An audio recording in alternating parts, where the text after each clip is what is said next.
Achieve this stunning concrete using ColorWave Concrete Paver Stain. In Mahogany color. Step 1. Surface preparation. Mix 4 ounces of Proclean degreaser with 1 gallon of water. Shake the gallon of degreaser until mixed. Pour into pressure washer soap tank.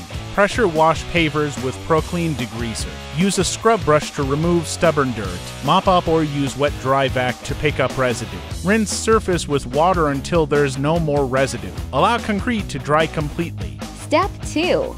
Preparation. Assemble the sprayer and remove all filters. Shake ColorWave before pouring in the sprayer.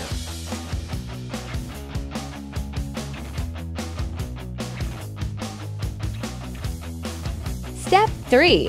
Application. Spray to coats in circular motions with overlaps. Shake the sprayer from side to side often. Allow to dry 8 hours between coats. Before. After. This is what it looks like when stained. The color will pop when sealer is applied. Step 4. Seal and protect finish. Apply to thin coats of sealer. Wait 8 to 12 hours between coats. Stained. Sealed. Wow, look at that color!